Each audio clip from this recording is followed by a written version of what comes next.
Había un evento que ha tomado lugar en Tercimán, que es un campamento internacional de gimnasia rítmica.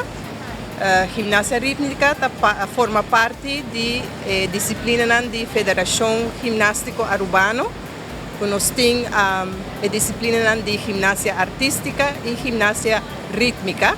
E pensei, nós estamos contentos de pôr a welcome experto de UPAG, que é a União Pan-Americana de Gimnasia, que lo oferece-nos um campamento dessa máquina para gente países de América. Então, aqui nós temos representação desde Canadá até Brasil. E nós estamos muito contentes de pôr a welcome experto de UPAG, para incluindo nós muito bonito camp onde por promover e se a mais de experto. Actualmente nós está aqui na Aruba com o camp que Jeffrey Mili explica.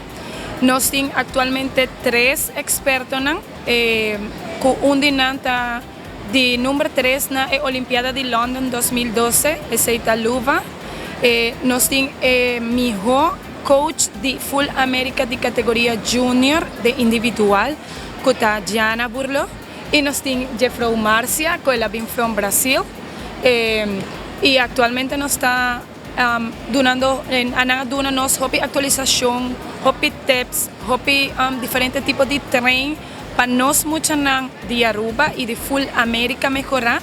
E para o level de Full América vai tique mais arriba. Ya está yendo hobby bom, pero cambian aqui tahasi cultura el level de rhythmic gymnastics na América também subir tique mais para nós seguir dentro de mejor top do mundo.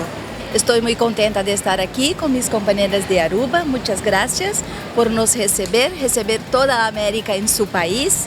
Estamos muy contentas porque estamos como que trabajando duro desde lunes y terminamos en sábado.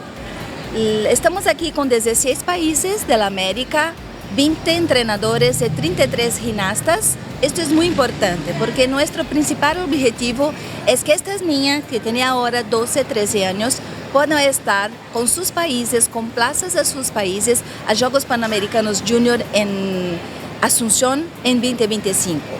Entonces, para que la gimnasia rítmica crezca en nuestro continente, así como está en alto nivel Canadá, Brasil, México, Estados Unidos, con medallas del mundo, también queremos nosotros que todos los otros países tengan la misma condición. Y para eso estamos con las expertas y con la ayuda de Aruba para que toda América pueda crecer.